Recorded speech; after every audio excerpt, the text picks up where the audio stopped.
श्री महालक्ष्मी व्रत कथा। एक समय महर्षि श्री वेदव्यास जी हस्तिनापुर पधारे। उनका आगमन सुन महाराज धृतराष्ट्र उनको आदर सहित राजमहल ले गए। स्वर्ण सिंहासन पर विराजमान कर चरणोदक ले उनका पूजन किया। श्री व्यास जी ने माता कुंती तथा गांधारी ने अपने हाथ जोड़कर प्रश्न किया कि हे महामुनि, आप त्रिकालदर्शी हैं, अतः आपसे हमारी प्रार्थना है कि आप हमको कोई ऐसा सरल व्रत और पूजन बताइए जिससे कि हमारा राज्य, लक्ष्मी, सुख, संपत्ति, पुत्र पुत्रोति और परिवार सुखी रहे। इतना सुन श्री वेदव्यास जी कहने लगे, हम एक ऐसे व्रत का पूजन व वर्णन कहते हैं जिससे सदा लक्ष्मी जी का निवास होकर सुख समृद्धि की वृद्धि होती है।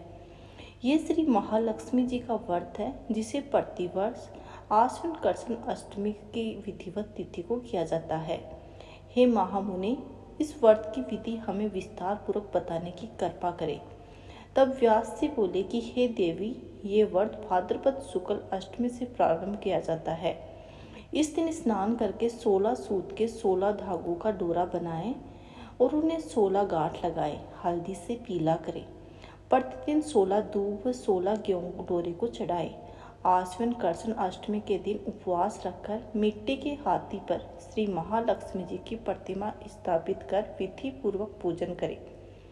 इस प्रकार श्रद्धा भक्ति सहित महालक्ष्मी जी का व्रत पूजन करने से आप लोगों की राजलक्ष्मी सदा अभिवृद्धि होती रहेगी। इस प्रकार व्रत का विधान बताकर श्री वेदव्यास जी अपने आश्रम को चले गए। इधर समयानुसार भाद्रपद शुक्ल अष्टमी से गांधारी तथा कुंती अपने अपने महलों में नगर की स्त्रियों सहित व्रत प्रारंभ करने लगी। इस प्रकार 15 दिन बीत गए। 16वें दिन आश्विन कृष्ण अष्टमी के दिन गांधारी ने नगर की सभी प्रतिष्ठित महिलाओं का पूजन के लिए अपने महल को बुलवा लिया। माता कुंती के यहाँ कोई भी महिला पूजन के लिए नहीं आई। साथ ही माता कुंती को भी गांधारी ने नहीं बुलाया। ऐसा करने से माता कुंती ने अपना बड़ा अपमान समझा और उन्होंने पूजन की कोई भी तैयारी नहीं की एवं उदास होकर बैठ गई। जब पांचों पांडव युधिष्ठिर, अर्जुन, भीम, नकुल और सहदेव महल में आए तो कुंती को उदास देखकर पूछा, हे माता, आप इस प्रकार उदास क्यों हैं? आपकी पूजन की तैयारी क्यों नहीं है? तब माता कुंती ने कहा, हे पुत्र, आज महालक्ष्मी जी के व्रत का उत्सव महल में मनाया जा रहा है।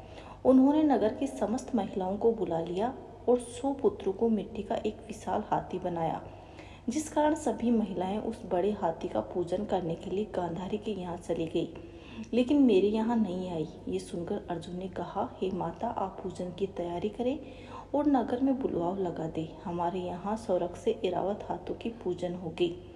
इधर माता कुंती ने नगर में ढिंडोरा पिटवा दिया और पूजा की विशाल तैयारी होने लगी।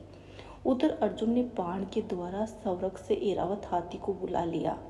इधर सारे नगर में शोर मच गया कि कुंती के महल से सौरभ से इंद्र का ऐरावत हाथी पृथ्वी पर उतरकर पूजा जाएगा। समाचार सुनकर नगर के सभी नर नारी, बालकों, वृद्धों की भीड़ एकत्रित होने लगी। उधर गांधारी के महल में हलचल मच गई। वहां एकत्रित हुई सभी महिलाएं अपनी अपनी थालियां लेकर कुंती के महल की ओर जाने लगी। देखते ही देखते कुंती का सारा महल ठसाठस भर गया। माता कुंती ने ऐरावत को खड़ा करने हेतु अनेक रंगों के चौक पुरवाकर नवीन रेशमी वस्त्र बिछवा दिए। नगरवासी स्वागत की तैयारी में फूल माला, अबीर, गुलाल, केसर, हाथों के लिए पंक्तिबद्ध खड़े थे। जब सड़क से ऐरावत हाथी पृथ्वी पर उतरने लगा तो उसके आभूषणों की ध्वनि गूंजने लगी। सायंकाल के समय इंद्र का भेजा हुआ हाथी ऐरावत माता कुंती के भवन के चौक में उतर आया। तब सब नर नारियों ने पुष्पमाला, अबीर, गुलाल, केसर आदि सुगंधित पदार्थ चढ़ाकर उनका स्वागत किया। राज्य पुरोहित द्वारा ऐरावत पर महालक्ष्मी जी की मूर्ति स्थापित करके वेद मंत्रों उच्चारण के द्वारा पूजन किया गया। नगरवासियों ने महालक्ष्मी पूजन किया और फिर अनेक प्रकार के पकवान लेकर ऐरावत को खिलाए।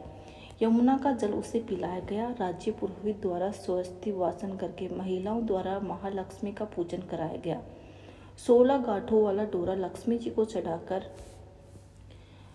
ब्राह्मणों को भोजन कराया गया। दक्षिणा स्वरूप स्वर्ण आभूषण, वस्त्र आदि दिया गया। उसके बाद महिलाओं ने मिलकर मधुर संगीत लहरियों के साथ भजन कीर्तन कर संपूर्ण रात्रि महालक्ष्मी व्रत का जागरण किया। दूसरे दिन सुबह राज्य राजपुरोहित द्वारा वैद मंत्रोच्चार के साथ जलाशय में महालक्ष्मी जी की मूर्ति का विसर्जन किया गया। फिर ऐरावत को विदा कर इंद्रलोक को भेज दिया गया। इस प्रकार जो भी स्त्रियां महालक्ष्मी जी का व्रत विधि पूर्वक करती हैं व पूजन करती हैं, उनके घर में धन धान्य से पूर्ण रहते हैं तथा उनके घर में महालक्ष्मी जी सदा निवास करती है। इस हेतु महालक्ष्मी जी की ये स्तुति अवश्य बोले।